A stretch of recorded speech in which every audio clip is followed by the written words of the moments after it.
नमस्कार दोस्तों, आज हम सुनेंगे सोमवार की व्रत कथा। प्राचीन काल की बात है। एक गांव में एक साहूकार रहता था। साहूकार बहुत धनी था, लेकिन उसकी कोई संतान नहीं थी। साहूकार अपने वंश को लेकर हमेशा चिंतित रहता था। साहूकार भगवान शिव को प्रसन्न करने के लिए सोमवार का व्रत रखता था और व्रत के दौरान भगवान शिव पार्वती की पूजा करता और शाम को शिवलिंग पर दीपक जलाता था। साहूकार की पूजा अर्चना को देखकर एक दिन माता पार्वती ने भगवान शिव से कहा, हे प्रभु, ये साहूकार आपका परम भक्त है। प्रति सोमवार को विधि विधान से आपकी पूजा करता है। मुझे लगता है कि आपको उसकी मनोकामना पूर्ण करनी चाहिए। शिवजी ने पार्वती जी की बात को सुनकर कहा, हे गौरी, ये संसार एक कर्म क्षेत्र है। जैसे एक किसान अपने खेत में बीज बोता है तो कुछ वक्त बाद उसे पेड़ मिलता है, उसी तरह इस संसार में आदमी जैसा कर्म करता है उसे उसका वैसा ही फल मिलता है। भगवान शिव बोले कि इसके कर्मों में संतान सुख नहीं है, लेकिन माता पार्वती ने भोले भंडारी से दोबारा आग्रह किया और कहा, हे नाथ, फिर भी आप इसकी मनोकामना पूर्ण कर दीजिए। यह आपका परम भक्त है।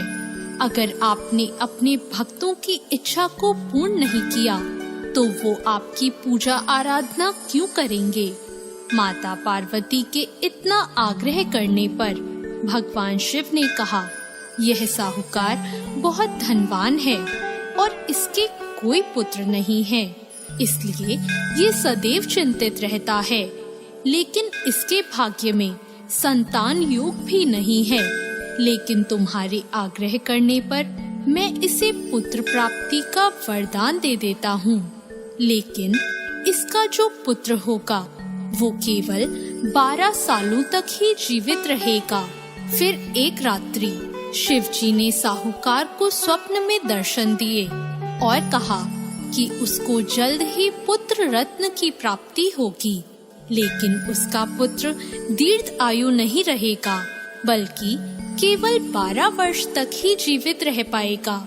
यह बात सुनकर साहूकार ना तो प्रसन्न हुआ और ना ज्यादा दुखी हुआ। साहूकार ने इस बात को सुनकर भी पूजा अर्चना जारी रखी और कुछ दिनों बाद साहूकार की पत्नी गर्भवती हो गई और उसने एक सुंदर बालक को जन्म दिया। बालक के जन्म से घर पर हर्षो उल्लास का माहौल था, लेकिन साहूकार खुश नहीं था, क्योंकि उसको पता था कि उसके बालक का यह जीवन केवल 12 वर्ष तक का ही है और उसने किसी को भी यह बात नहीं बताई थी। जब साहूकार का बालक 11 वर्ष का हुआ तो साहूकार की पत्नी ने कहा कि अब इसका विवाह कर देना चाहिए, लेकिन साहूकार ने मना कर दिया और उसे शिक्षा के लिए काशी भेज दिया। साहूकार ने बालक के मामा को बुलाया और पैसे देकर उन्हें बालक के साथ काशी जाने का आदेश दिया।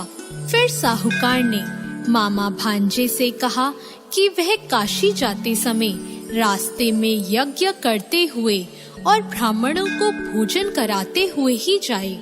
दोनों मामा भांजों ने ऐसा ही किया।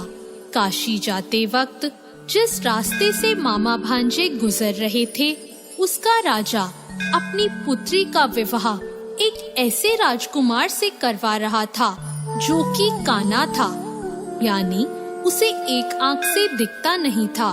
दूल्हे का पिता इस बात से चिंतित था कि अगर दुल्हन पक्ष को यह पता चल गया कि दूल्हा काना है तो राजकुमारी विवाह के लिए मना कर देगी।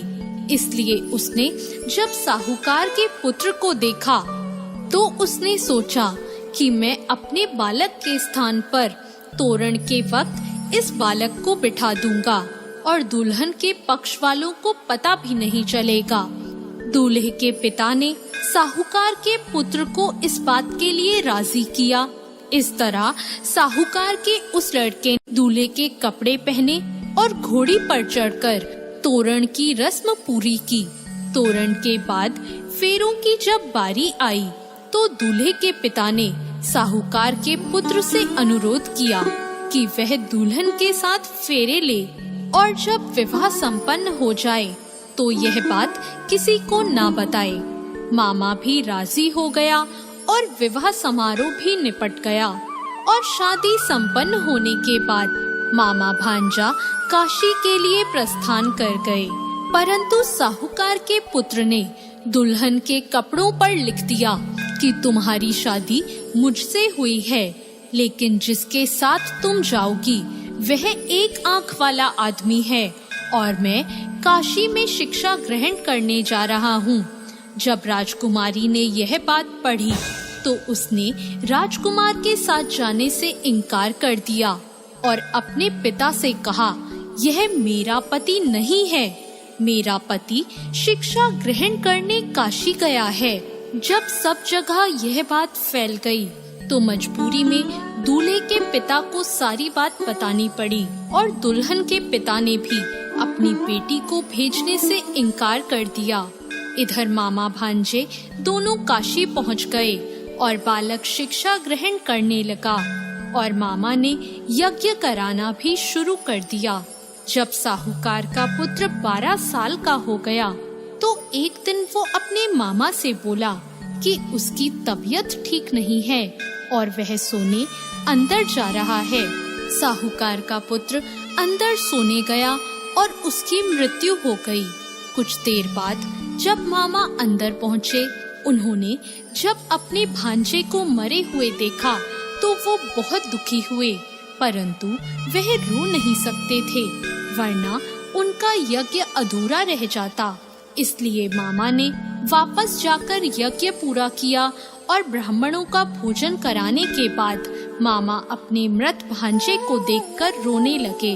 उसी वक्त उसी मार्ग से शिव पार्वती गुजर रहे थे।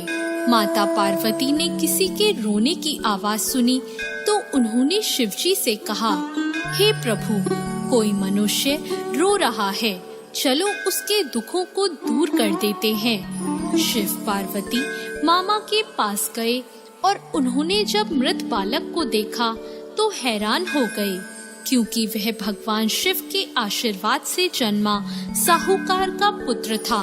माता पार्वती ने कहा, हे नाथ, यह तो साहूकार का पुत्र है जिसको आपने केवल 12 वर्ष तक का जीवन दिया था। पार्वती जी ने मृत बालक को देखा तो उन्हें दया आ गई और उन्होंने शिवजी से कहा, प्रभु, आप इस बालक को जीवन दान दे दीजिए, वरना इसके माता पिता जीते जी मर जाएंगे। माता पार्वती के आग्रह करने पर शिवजी ने उनकी बात मान ली और उसे जीवन दान दे दिया। साहूकार का पुत्र जीवित हो गया और मामा भांजे अपने घर की ओर प्रस्थान के लिए चल दिए। रास्ते में साहूकार का पुत्र उसी शहर से गुजरा जहां उसका विवाह हुआ था। दुल्हन के पिता ने बालक को पहचान लिया और मामा भांजों को लेकर अपने महल आ गए। दुल्हन के पिता ने एक समारोह किया और अपनी पुत्री को साहूकार के साथ भेज दिया। जब साहूकार का बालक अपने घर पहुंचा तो उसके माता पिता छत पर बैठे थे और सोच रहे थे कि अगर उनका पुत्र सही सलामत वापस नहीं लौटा तो वे दोनों भी इसी छत से कूदकर अपनी जान दे देंगे। पर उसी समय उसके मामा वहां आ गए और उन्होंने बताया कि उनका पुत्र जीवित है और विवाह करके वापस लौटा है। साहूकार ने अपने बालक को जीवित देखा तो खुशी से उसका स्वागत किया और साहूकार का पूरा परिवार खुशी खुशी अपना जीवन बिताने लगा। जैसे भोलेनाथ ने इस परिवार पर कृपा करी, ऐसी कृपा सब पर करना। तो दोस्तों, कैसी लगी आपको आज की ये कथा? ऐसी और